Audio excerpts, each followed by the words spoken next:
Hi. So I don't know if anybody hears me out there, but I'm going to check this after and we'll see. Hi, Donna. How are you? Welcome. Okay, so I'm going to start with day 4 on welcome.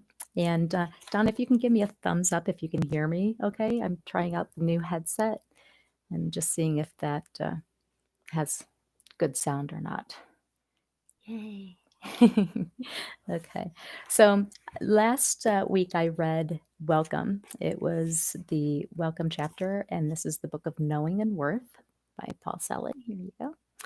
And today I'm starting on day 4 of the Welcome.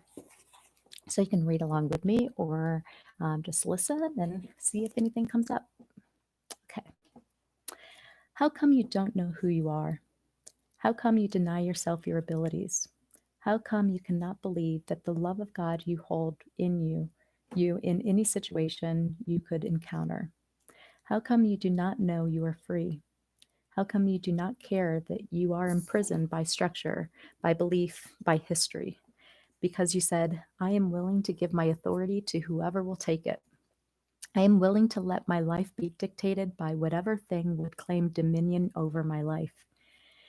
These are the thoughts you hold, when you render yourself powerless in the face of situations. Why did I create this? You may ask yourself. Why did I choose this? You always choose in accordance with your beliefs, and your beliefs are what you know and what you have held to be true. Now, to encounter these things that you have created, you must come into a new way of being, a new ideal, if you wish, of what can be. And the welcome we offered yesterday to our dominion to work with us in a concurrence with your own needs will sing you a new song and a song of praise of the Creator who makes all things new. Now, when you ask for something in spirit and you expect it to appear in the material, you must know that the issue that you ask for must be in agreement with your soul's worth. There is nothing that you can create on this material plane that you could bring into recognition in material form that is not in congruence with what you believe you are worth. I'm going to read that again. There is nothing that you can create on this material plane that you could bring into recognition in material form that is not in congruence with what you believe you are worth.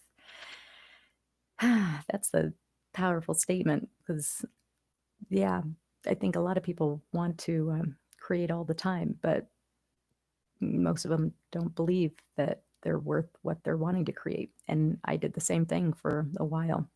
Just saying, I want this, I want this, I want this. And when I got it, I didn't hold it because I didn't even believe that I deserved it in the first place. So, yeah, there you go.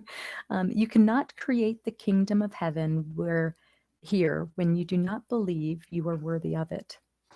Now, the kingdom of God, we would say, is the manifestation of God as you, as outpictured through you, through each of you, in your beneficence, in your kindness, in your love, in your willingness to serve.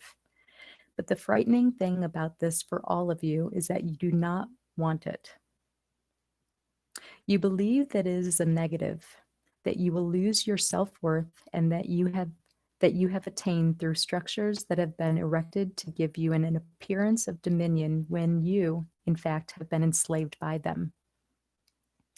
When you are enslaved by a structure that you have created, you are the only worker in the factory that stays alight 24 hours seeking to replicate what it has created again and again and again.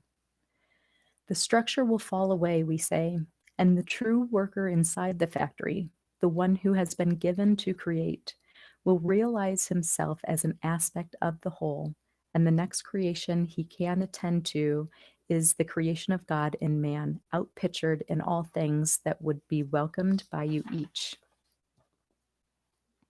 If you say you cannot have something, you cannot have it. If you say you cannot have something, you cannot have it. Right now, I'm living with somebody that says can't all the time, and nothing happens because there's a can't. can't walk, can't do this, can't go outside, can't. And the can'ts are more than the cans. And to watch it can be very frustrating. And yeah, so, okay. If you say you cannot have something, you cannot have it. If you believe it can be so, you move into a new creation, new possibility. If you align to the new possibility is gone into congruence with you in material form, and it will be manifested. When you understand this, that your worth is the key, and that what you would claim is always in occurrence, in accordance with your worth, you begin to think outside of yourself.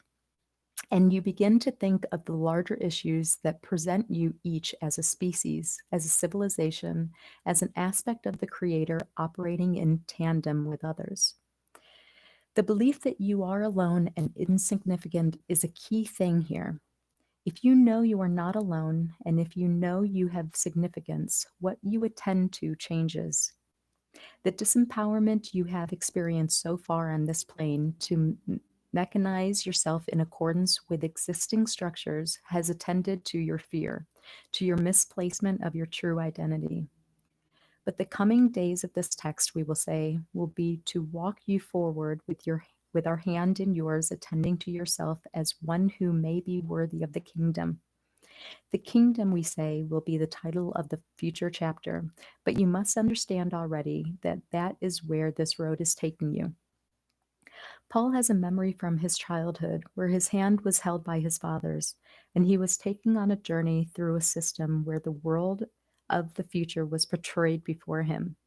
He looked at the world before him in wonder and saw what could be in another time. And those things became real to him because somebody else took the time to create them, to show him what may be so. In some ways, we are doing this with the readers of this book. We are taking you each by the hand to welcome you to what can be as yourselves as you coexist as a species, as a civilization who honors the truth of who each of you are. Will this happen in this lifetime? Yes. Hi, Yale. This is the lifetime where it can happen. This is the time where it can happen. As enough of you attend to your worth, to your divinity, and the divinity in all things, the kingdom, we say, is the anchoring of the frequency of the Christ consciousness on this plane of existence. The trials that mankind has faced, without exception, have been the trials that have been born in separation. So, yeah, I mean, look at how separate things feel right now in this country alone, and then with the different countries, and just there's so much separation going on, and not with everybody. I think a lot of people are trying to see through that and trying to battle it, but there's so much separation, and it's sad to see, like, just all the news that can pop up in a day that wants to show you that you're separate somehow is a little overbearing. The trials that mankind has faced, without exception, have been the trials that have been born in separation. When you realize you are no longer separate from your true selves or from the true selves of your fellows, you begin to listen differently, and the music that is playing will be heard, will be heard, will be heard. True, fear. Now, the jurisdiction that you have, each and every one of you, as a manifestation of the Creator in form, is far to believe. You did not know that you can change your lives in significant ways because you were told that there were systems to work through that you must attend to. Before you can go to 10th grade, you have to go to first. Before you can go to 10th grade, you have to learn the lessons. And the lessons are sequenced in such a way to give you a procedural way of learning. That's the word. Procedural way of learning. Now, this is not wrong-minded when you realize from 1st to 10th is a long expanse of time. You can also understand that how you direct your frequency now will shift you in a way that the lessons may come as you are ready. And you can take 2 classes at a time, you know. You can learn many things at once. So, anybody that's listening, how many out there are just kind of in this? I want to absorb all the information possible. Like, I want to, like, I'm on my path, I'm on this journey. I just want to, like, dive into these YouTube channels. I want to get messages from the guides. I just want to, like, learn as much as possible because I know that that's how I've been. Like I can't get enough. Like I just want to absorb as much as possible that I didn't learn in school, that I didn't learn from my preacher, that I didn't learn from my parents, that I didn't learn from my friends. There's just all this new information that's just opening my eyes to all the other possibilities out there that I never even thought of before, that I never even opened up the possibilities for. So yeah, it's been pretty exciting on this journey. So, okay. Um,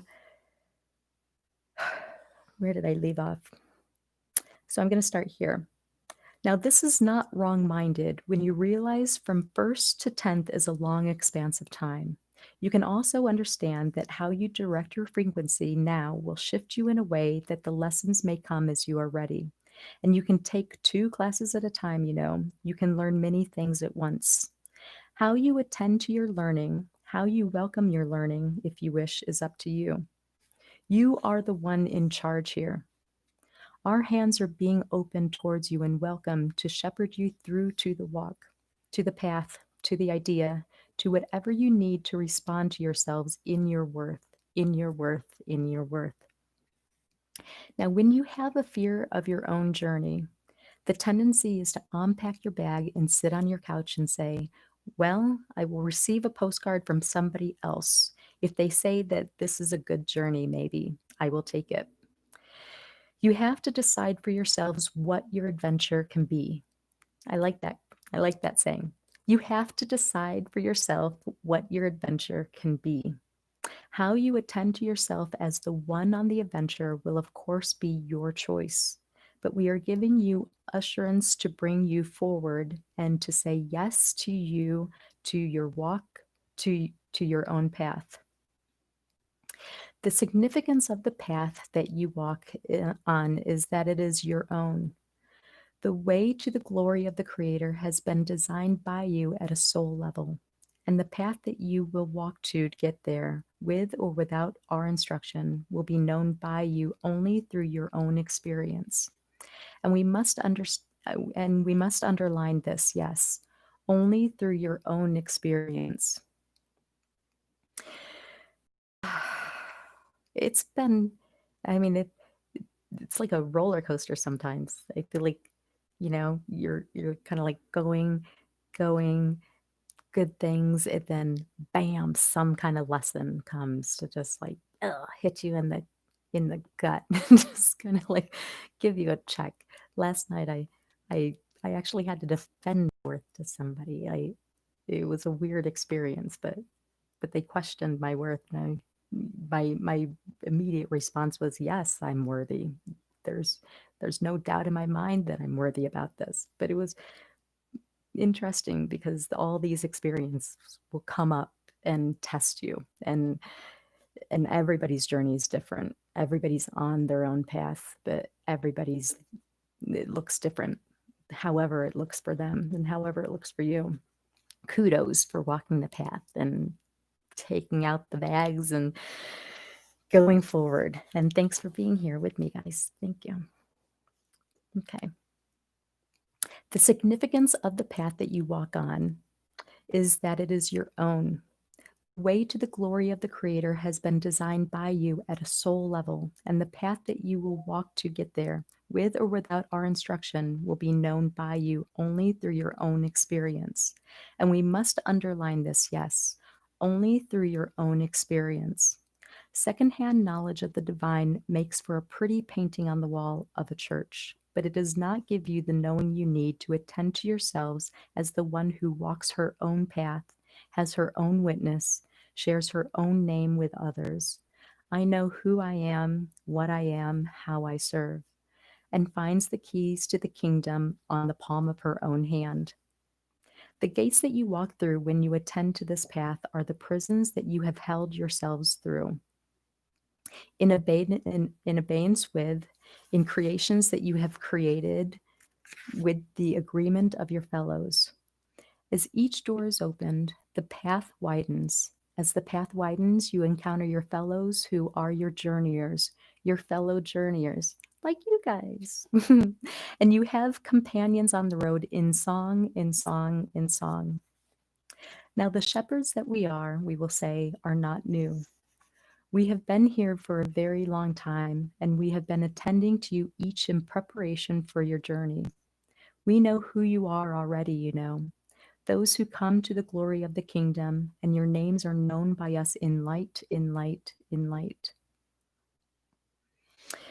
Your names, we say, are not the ones you have been gifted with in this lifetime, but they are the ones that are known by us as you. Yes, in fact, we do know who you are, what you are, and how you serve, and the kingdom is for you to be remembered through. We will tell you who we are in one way or another as we continue with this text. But for this moment, we think of you as our students and our teachers. And as we progress, we will tell you new things to instill in you the knowing that you need to create yourselves in your new possibilities. Now, the trajectory you have chosen and continue to choose as you read is one of wonder. May I be in my wonder in every day.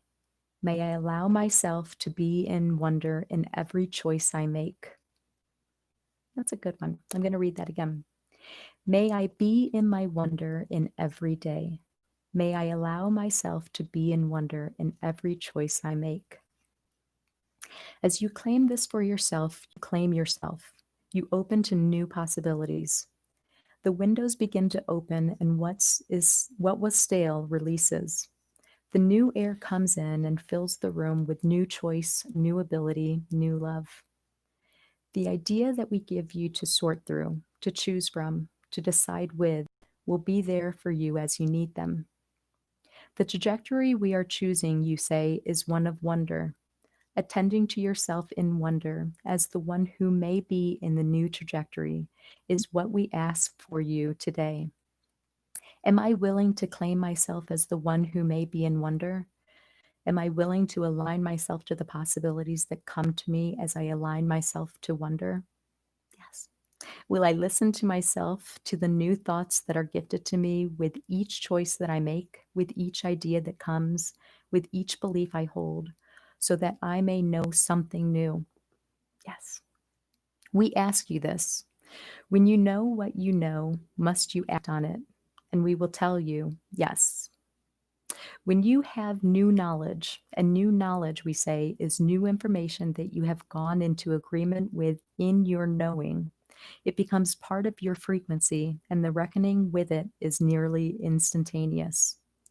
To reckon with something is to face it, to see it for what it is, and then to move with it as you choose.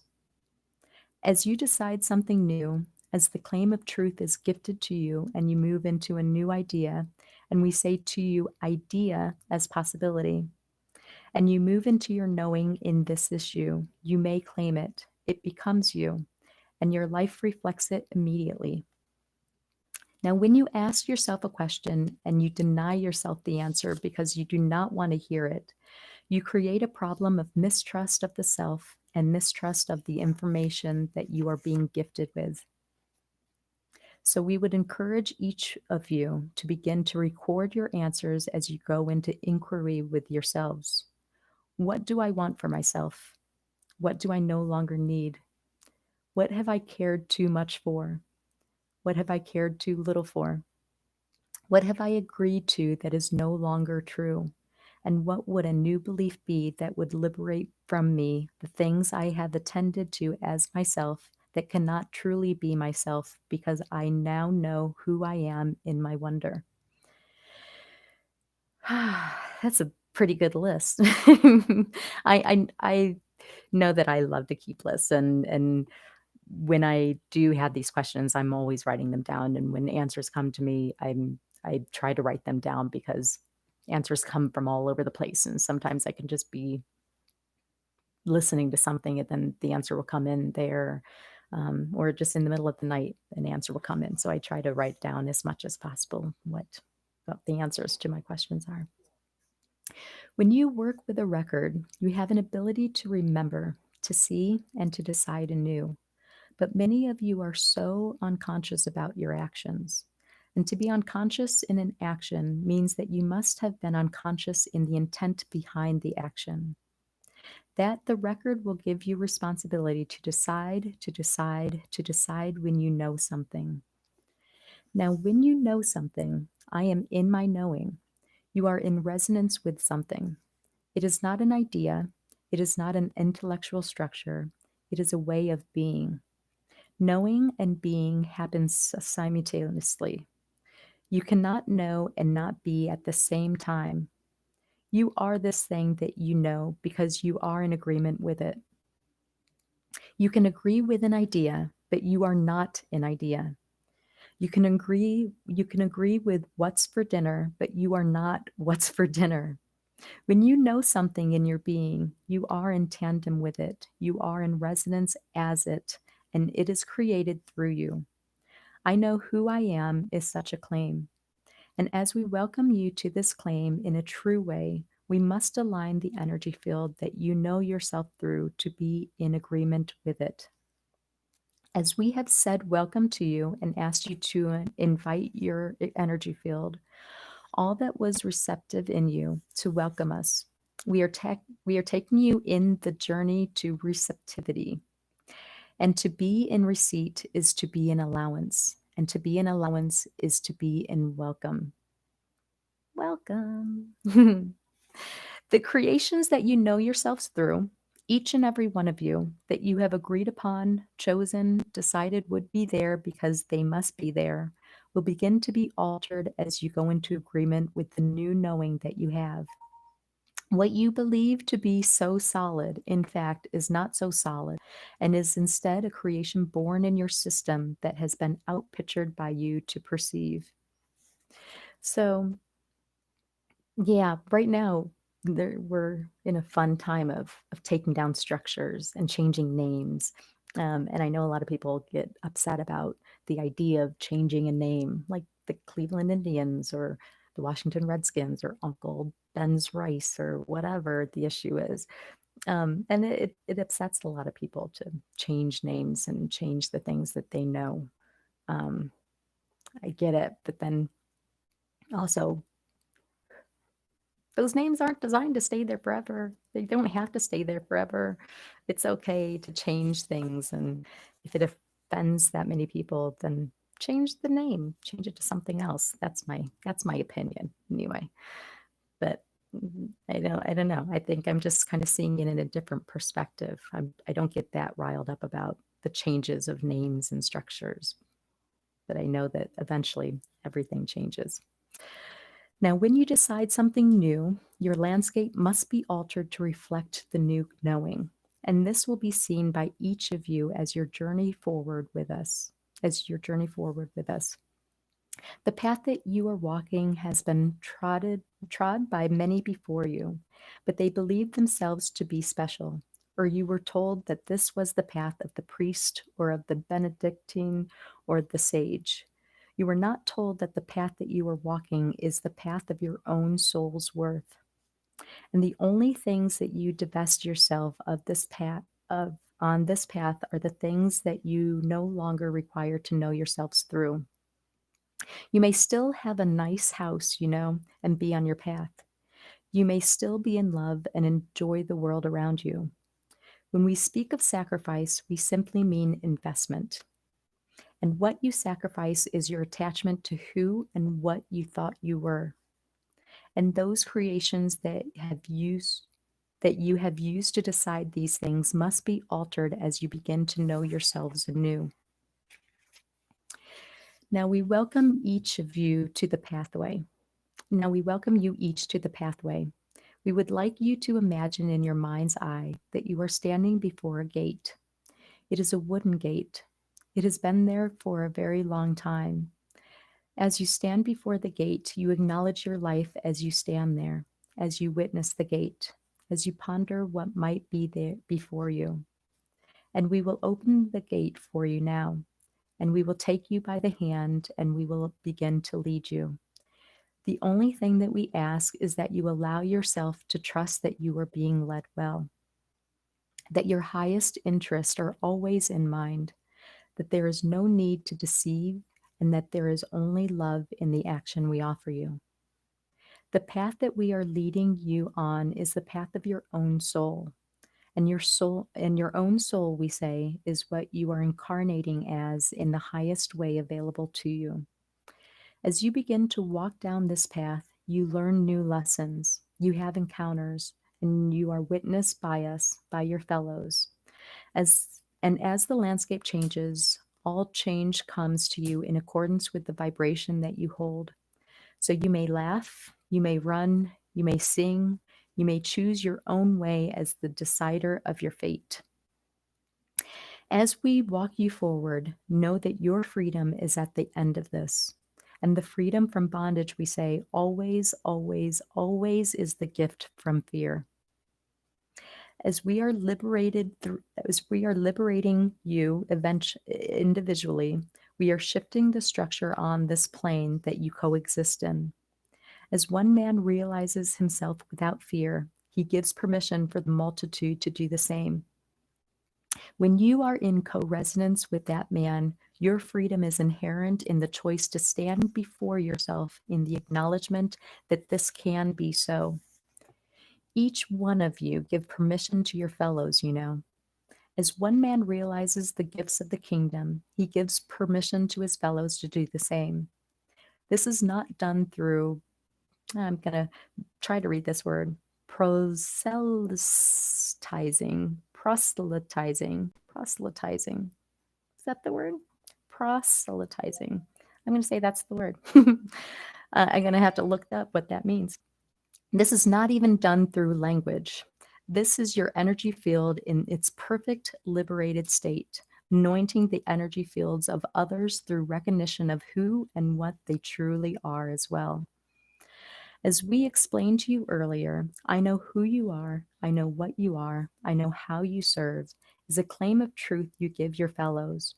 And the anointing that you give them through this is the welcome they need to find their own garden gate, to swing it open and to begin their own journey forth.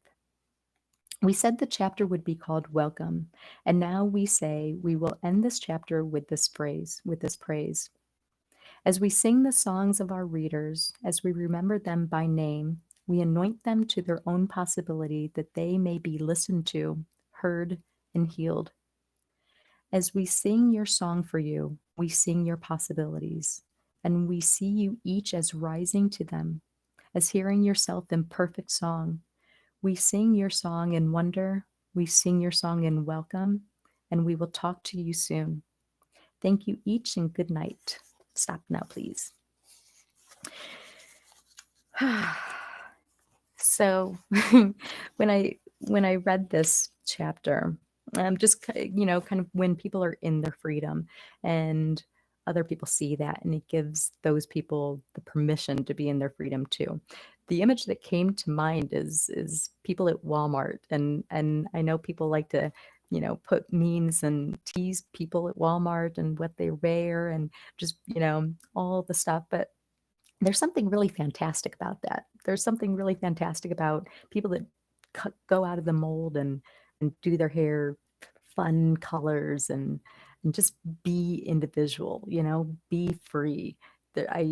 It allows other people to know that they don't have to stay in whatever box they were raised in, or whatever town they were raised in, or whatever belief systems they were raised in.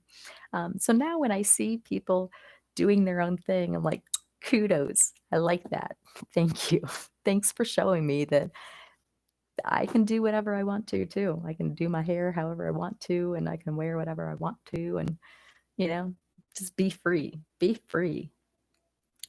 So yeah, that's the image that I have of that. It's just seeing people, and if you see somebody out there that looks a little different, or like makes you kind of question why they're doing what they're doing, just give praise that they're opening up the box for everybody else, because it's not fun feeling like you have to stay in a box all the time. For me, anyway, I'm not a person that likes to stay in somebody else's box. I don't belong in a box or a cage. So, yeah. um, so, yeah, I think I'm going to stop there because it said stop now, please. And what I'd like to do is come back tomorrow and read another chapter. And if you know I don't know. If you guys have your experiences and you want to share them, then please do so. I'm doing this without really knowing exactly why I'm doing this, besides just knowing that I want to share the information that I've received, and I want to share the love. And I'm just kind of being called to do it in this way, and who knows what that's going to look like or what that can be. But I know that I'm grateful for all of you that have joined me and you know are on the journey alongside me. I appreciate you. I celebrate you. I know who you are. I know what you are. I know how you serve. And thank you, thank you, thank you. This means a lot to me. Um, yeah, so I'm going to wrap it up there, and I hope you have a lovely day or evening or whatever it is where you are. And hopefully, I will see you guys tomorrow. I'll post the time. And if you haven't hit the little bell up there, the notification bell, you can ring that. And then anytime I do live, then you'll get notified of when that's going to be. Because I'm still kind of working out my schedule, so I don't really know exactly what that looks like. I just know that, I'd like to do this more. So, yeah, I'm going to set it aside right there. And thank you guys. Go spread some love, shine your light. Have a great day.